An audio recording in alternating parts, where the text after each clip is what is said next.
Shalom, selamat pagi adik-adik sekolah minggu yang terkasih. Bagaimana kabarnya hari ini? Puji Tuhan kalau semuanya sehat ya. Hari ini kita mau kembali mendengarkan firman Tuhan, melihat cerita. Sebelumnya mari kita berdoa terlebih dahulu ya. Tuhan Yesus, terima kasih kalau sebentar lagi kami mau mendengarkan firman Tuhan. Kami mau melihat cerita dari Nabi Elia. Tuhan, Kau yang memberkati setiap anak-anak kami supaya firman Tuhan yang disampaikan mereka boleh mengerti. Terima kasih dalam nama Yesus, amin. Nah adik-adik, semuanya pada penasaran kan dengan ceritanya? Mari kita mau ikutin bersama-sama kisah berikut ini. Saat itu seluruh Israel mengalami kekeringan karena Elia orang Tisbe itu berkata kepada Ahab, "Demi Tuhan yang hidup, Allah Israel yang kulayani, sesungguhnya tidak akan ada embun ataupun hujan pada tahun-tahun ini kecuali kalau aku mengatakannya." Dan benar, di seluruh Israel tidak ada hujan, sehingga seluruh wilayah itu mengalami kekeringan dan kelaparan. Tetapi Elia terjagai dan terlindungi. Tuhan memerintahkannya untuk pergi bersembunyi dan tinggal di tepi sungai Kerit di sebelah timur sungai Yordan. Dan setiap pagi dan petang, burung-burung gagak membawa roti dan daging kepadanya, dan ia minum dari sungai itu.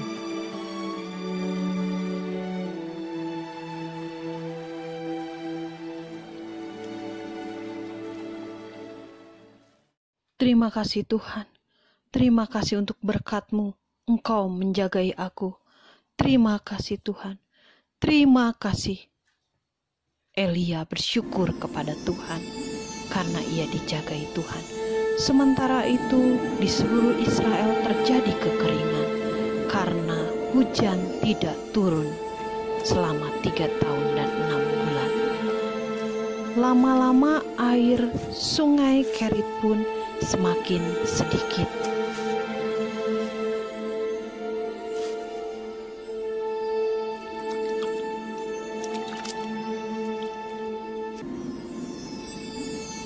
Lalu datanglah firman Tuhan kepada Elia, "Elia, pergilah dari tempatmu." "Kemana Tuhan? Kemana aku harus pergi?" "Pergilah ke desa Sarfat." "Sarfat? Kenapa? Bagaimana dengan Ahab? Bagaimana dengan seluruh penduduk Tuhan? Bagaimana?" "Aku telah memerintahkan seorang janda di Sarfat untuk memelihara hidupmu di sana." "Tapi Tuhan..." "Baiklah Tuhan."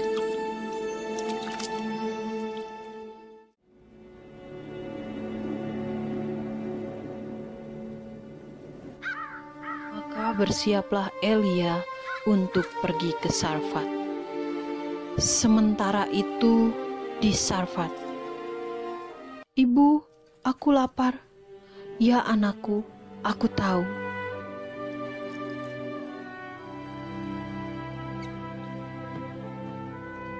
"Bisakah kau memberikan aku minum?" kata Elia.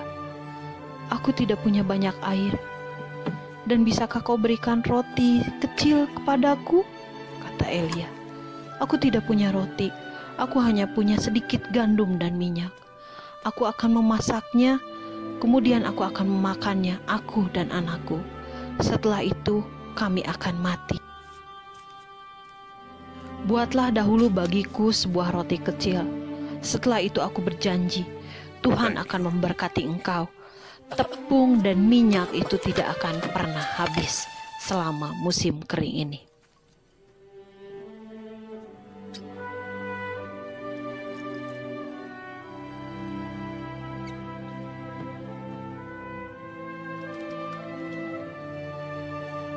Dan perempuan itu melakukan seperti yang Elia katakan.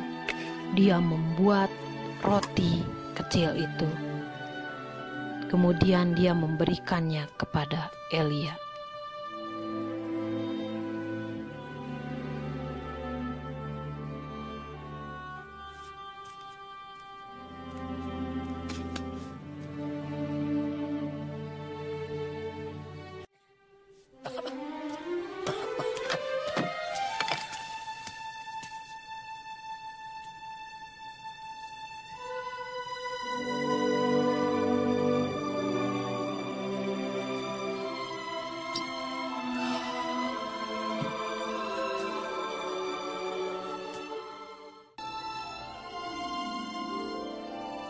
Beberapa waktu kemudian, perempuan itu berteriak, "Elia, Elia, ada apa ibu? Apa yang terjadi ibu?" Kata Elia, "Elia, Elia, anakku mati Elia." "Tenanglah ibu, tenanglah. Elia, apakah engkau datang ke sini untuk mengingatkan aku akan kesalahan-kesalahanku? Elia." Ibu itu menangis. Elia langsung masuk dan melihat anak itu.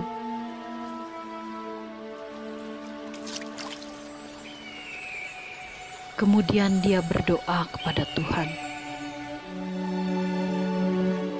"Tuhan, mengapa engkau menimpakan hal ini? Tuhan, pulangkanlah nyawa anak ini. Tuhan, aku berdoa. Tuhan, terima kasih." Dan ajaib, anak itu bangun kembali. Ia hidup kembali.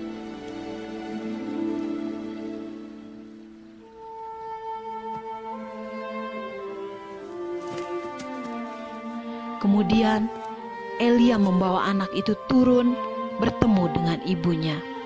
Ibunya bersyukur karena anaknya hidup kembali. Dan ibunya berkata, "Sekarang aku yakin bahwa engkau adalah utusan Tuhan." Kemudian Elia pergi dari rumah perempuan itu, dari desa Sarfat, dan dia akan menemui Ahab.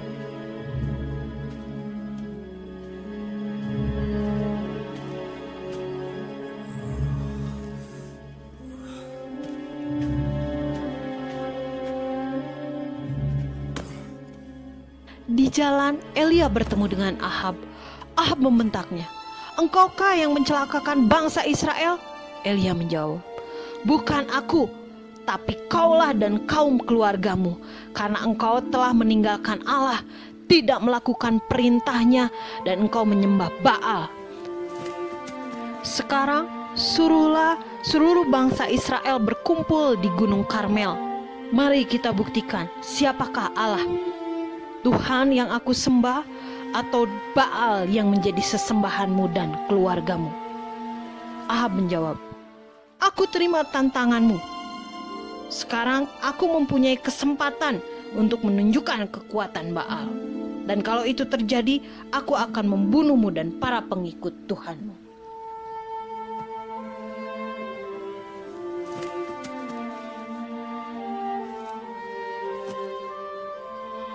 Akhirnya seluruh penduduk Israel dan Nabi Baal berkumpul di Gunung Karmel. Kemudian Elia berkata, "Hari ini akan dibuktikan siapakah Allah yang sebenarnya, Tuhan yang menciptakan langit dan bumi, atau Baal yang jadi sesembahan Ahab dan keluarganya. Baik aku maupun para nabi Baal, kami akan mempersembahkan korban bakaran. Tetapi di antara kami tidak ada yang boleh menaruh api. Tuhan yang akan menurunkan api, dialah Tuhan yang sebenarnya." Maka mulailah para nabi Baal itu menari-nari, mereka memuji-muji Baal, tetapi api tidak turun. Kemudian dia memukul badannya, bahkan merobek pakaiannya dan melukai dirinya, tetapi api pun tidak turun. Elia berkata kepada mereka, "Berdoalah lebih keras. Mungkin dia tidak mendengar suaramu, atau mungkin Baal sedang bepergian." Maka menarilah mereka sekuat tenaga. Mereka berteriak-teriak memanggil Baal, tetapi tidak ada jawaban. Kemudian Elia berkata pula, "Ayo, lanjutkan doamu sampai api turun."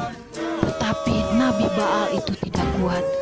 Mereka terlalu lelah menari-nari dan melukai diri mereka.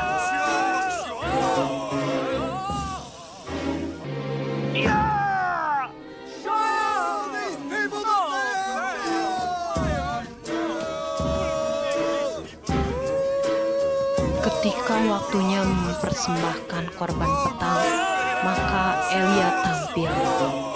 Dia menyusun batu untuk mezbah dan kayu bakaran. Kemudian dia memerintahkan, tuangkan 4 tempayan air ke atas mezbah. Dan mereka menuangnya. Elia berkata lagi, lakukan untuk kedua kalinya. Mereka melakukannya. Elia berkata lagi, sekali lagi lakukan. Jadi ada 12 tempayan air yang dituang di atas mezbah, sehingga mezbah dan sekeliling mezbah menjadi penuh dengan air.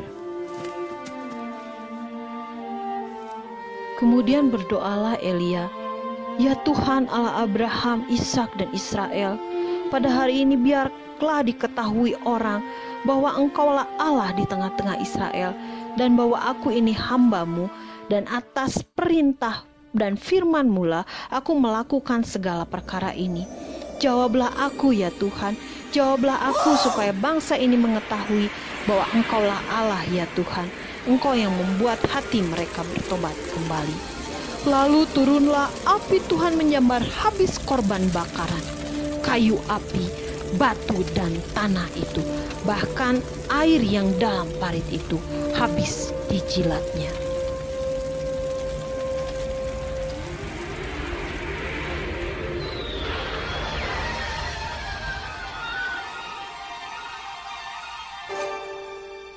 Ketika seluruh rakyat melihat kejadian itu, sujudlah mereka dan berkata, Tuhan, dialah Allah, Tuhan, dialah Allah. Dan Elia berkata kepada mereka, tangkaplah nabi-nabi Baal itu, seorang pun dari mereka tidak boleh luput.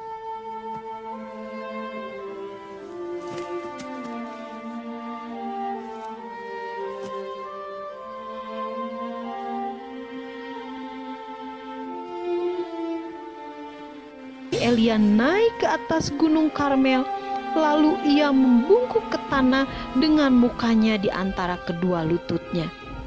7 kali Elia berdoa, dan kali ke-7 dia melihat awan kecil sebesar telapak tangan timbul dari laut. Tidak lama setelah dia berbicara, hujan turun dengan deras, hujan yang sudah lama tidak turun, 3,5 tahun lamanya. Elia pun bersyukur kepada Tuhan. Ia berkata, terima kasih Tuhan, karena Engkau mendengar doaku dan Engkau menjawabnya. Terima kasih untuk api yang turun dari langit. Terima kasih untuk hujan yang Kau turunkan. Terima kasih Tuhan.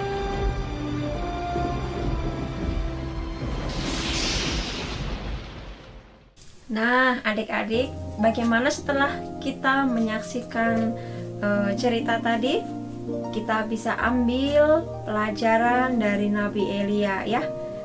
Adik-adik, kita belajar bagaimana Tuhan itu sama seperti Tuhannya atau Allahnya Nabi Elia ya.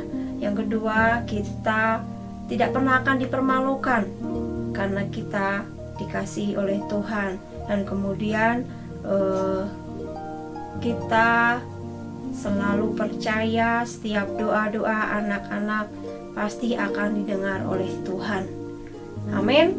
Nah, mari kita mau berdoa, kita selesai ibadah sekolah minggu hari ini ya. Tuhan Yesus, terima kasih, kami mengucap syukur untuk hari ini. Sungguh kami mengucap syukur sekali Tuhan, karena Allah kami, Allah yang tidak pernah mempermalukan kami di masa-masa sulit saat ini, ketika kami anak-anak-Mu berseru berdoa kepada Engkau Tuhan. Terima kasih, dan kami percaya Tuhan akan dengar doa-doa anak-anak kami. Terima kasih Engkau memberkati kami, keluarga kami, dan keluarga besar kami, bahkan Engkau memberkati bangsa dan negara kami. Terima kasih Tuhan Yesus, kami mengucap syukur untuk hari ini. Hanya di dalam nama-Mu Tuhan kami sudah berdoa dan mengucap syukur. Haleluya. Amin. Terima kasih untuk hari ini. Tuhan Yesus memberkati.